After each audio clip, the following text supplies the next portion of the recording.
नमस्कार। समय संवाद में आपका स्वागत है। मैं हूं सर्वेश कुमार सिंह। आज चर्चा करेंगे राहुल गांधी की लोकसभा की सदस्यता बहाल होने पर। बहुत महत्वपूर्ण फैसला आया है।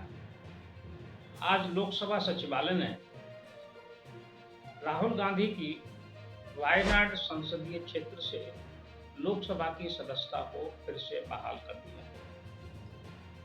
लोकसभा सचिवालय ने आदेश जारी किया और उस अपने ही फैसले को स्थगित किया जो 24 मार्च 2023 को जारी किया गया था, जिसमें राहुल गांधी की वायनाड संसदीय क्षेत्र से सदस्यता समाप्त कर दी गई थी। ये निर्णय लोकसभा सचिवालय ने आनन फानन में लिया था।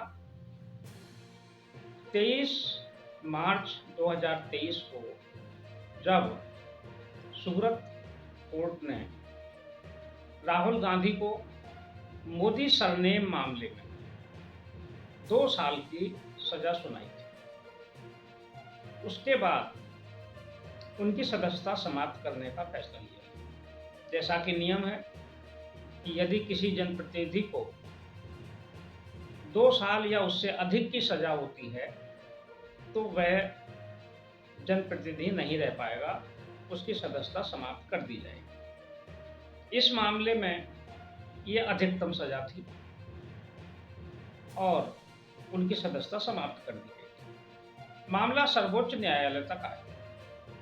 सर्वोच्च न्यायालय ने इस मामले पर विचार किया और 4 अगस्त को उनकी 2 साल की अधिकतम सजा पर स्थगन कर दिया, यानी कि रोक लगा दी और दोष सिद्धि के लिए पुनः इस मामले को सूरत के सेशन कोर्ट में वापस भेज दिया कि उस पर फिर से सुनवाई हो। सर्वोच्च न्यायालय ने जो फैसला सुनाया उसने एक तकनीकी बात का जिक्र किया, जिस आधार पर राहुल गांधी की सदस्यता को समाप्त करने के फैसले पर रोक लगा दी गई। ये तकनीकी मामला था कि जिला एवं सत्र न्यायालय ने जब राहुल गांधी को मोदी सरनेम मामले में 2 साल की सजा सुनाई तो ये अधिकतम सजा थी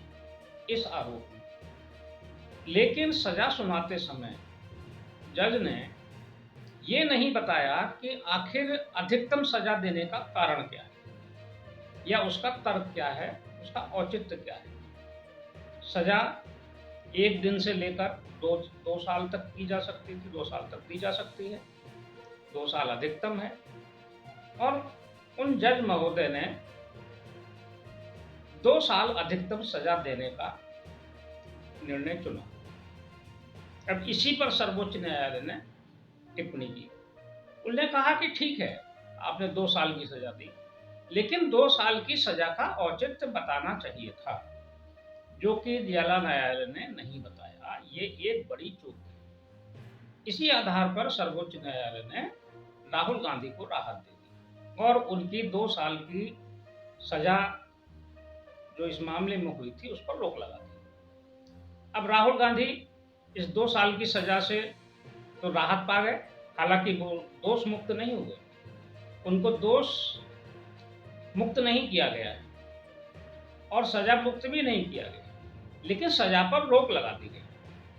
अब सजा पर फैसला फिर से होगा और उसी कोर्ट में होगा जहां से शुरू में हुआ। अब इसके बाद फिर संवैधानिक नियमों के अनुसार जब सजा उनकी निरस्त हो गई 2 साल की, तो सदस्यता जो निरस्त की गई थी वो भी बहाल होनी चाहिए, वो फैसला भी निरस्त होना चाहिए।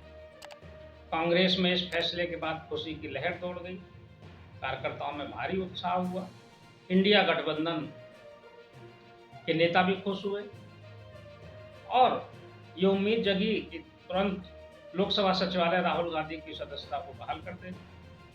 फैसला 4 अगस्त को आया, लेकिन 7 अगस्त को लोकसभा सचिवालय ने राहुल गांधी की सदस्यता बहाल करने का निर्णय ले लिया, यानी अपने ही 24 मार्च के फैसले को निरस्त किया। अब राहुल गांधी फिर से वायनाड से लोकसभा में वायनाड संसदीय क्षेत्र का प्रतिनिधित्व करेंगे, तब तक जब तक कि सूरत कोर्ट का फैसला नहीं आता है। अब सूरत कोर्ट फिर फैसला सुनाएगी कि सजा कितने करनी है, लेकिन ये तो तय हो गया कि अब सजा 2 साल की नहीं, क्योंकि सर्वोच्च न्यायालय ने इस पर टिप्पणी की। जब 2 साल की नहीं होगी तो उनकी सदस्यता जाने का भी अब खतरा नहीं है, यानी राहुल गांधी लोकसभा के सदस्य बने रहेंगे और उस खतरे से भी बच गए जिसमें उन्हें 8 साल तक चुनाव लड़ने से वंचित होने की आशंका पैदा हो गई थी, क्योंकि 2 साल की सजा हुई थी और 6 साल के लिए चुनाव लड़ने से अयोग्य हुए थे, तो 8 साल तक चुनाव नहीं लड़ सकते थे। लेकिन अब चूंकि सजा 2 साल से कम की होगी, तो अब उन पर यह संकट भी नहीं है, वो अगला लोकसभा चुनाव भी लड़ पाएंगे और वर्तमान सदस्य भी रहेंगे। लेकिन यह हो सकता है कि उन्हें सजा हो जाएगी, सजा 2 साल से कम की होगी तब भी जेल जाना पड़ेगा, हो सकता है उन्हें अगला चुनाव जेल से लड़ना पड़े, या हो सकता है सजा बहुत कम समय की हो। जो भी हो, वो फैसला अब सूरत की कोर्ट फिर से करेगी। लेकिन ये एक राजनीति के इतिहास का एक बड़ा फैसला हो गया है और बड़ा घटनाक्रम हो गया है। अब इस फैसले का राजनीति पर क्या असर होगा, जो विपक्षी गठबंधन है उस पर क्या असर होगा, INDIA इंडिया पर क्या होगा, कांग्रेस पर इसका क्या असर होगा और भारतीय जनता पार्टी पर क्या असर होगा, NDA की राजनीति पर क्या असर होगा, ये विचारणीय प्रश्न।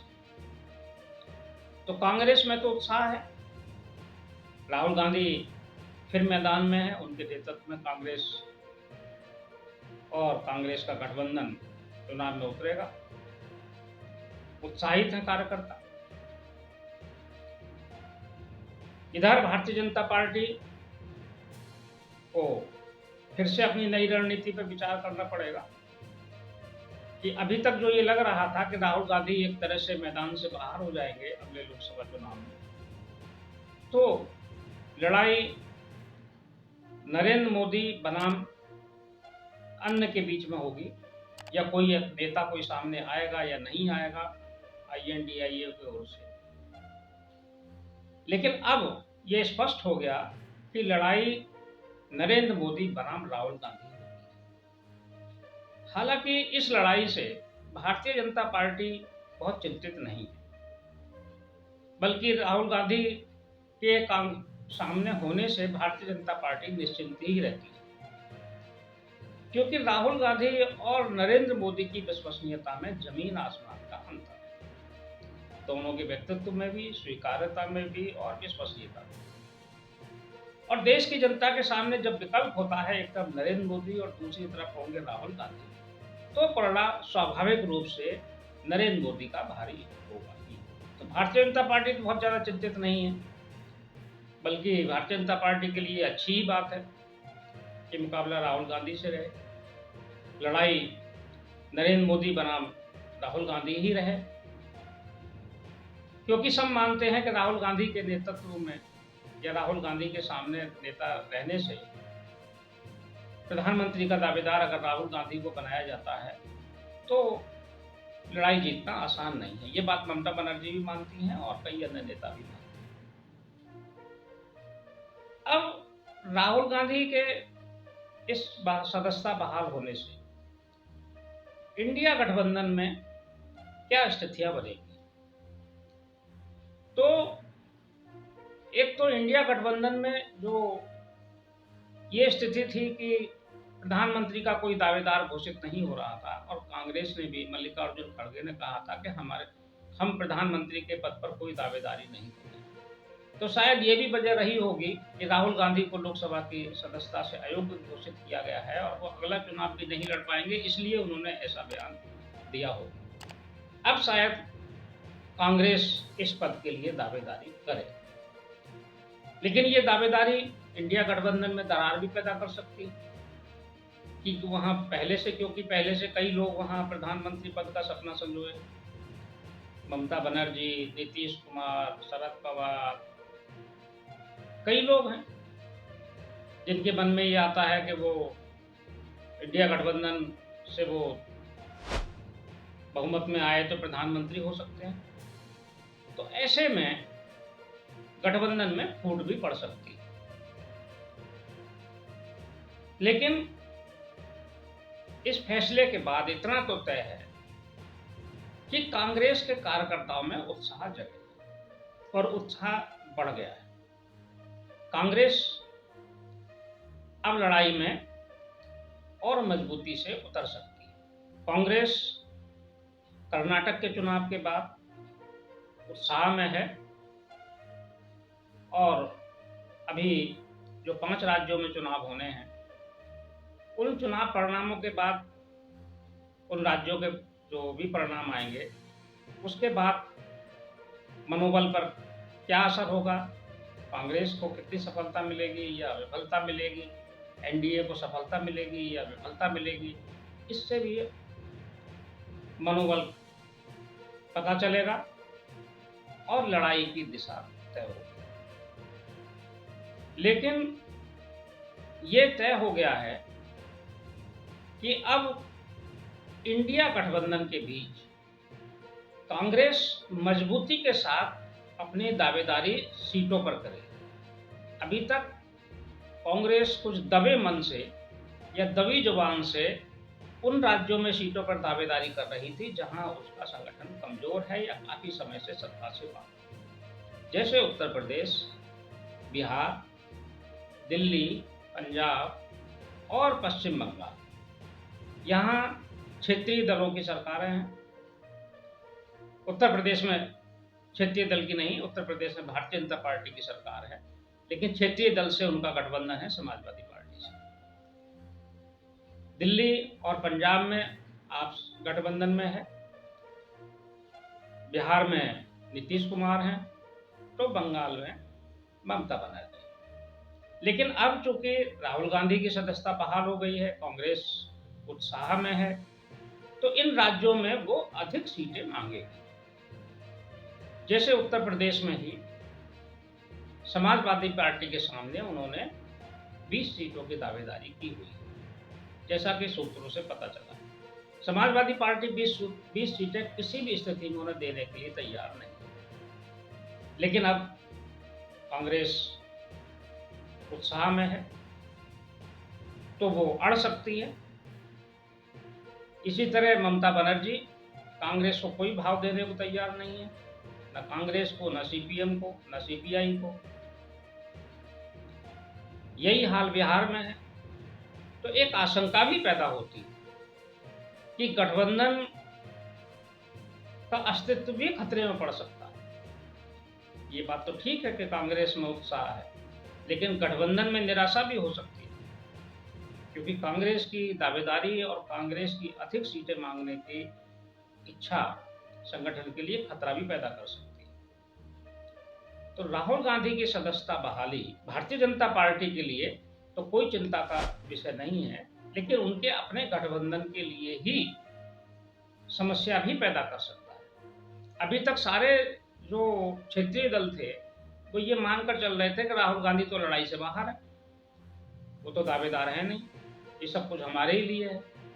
लेकिन अब राहुल गांधी सामने है, मैदान में है, प्रधानमंत्री पद की भी दावेदारी कर सकती है कांग्रेस। तो आने वाले समय में इंडिया गठबंधन पर भी संकट के बादल छा सकते हैं। समय संवाद में आज बस इतना ही। कल फिर मिलेंगे किसी एक खास विषय के साथ। तब तक के लिए मैं सर्वेश कुमार सिंह आपसे विदा लेता हूँ। नमस्कार।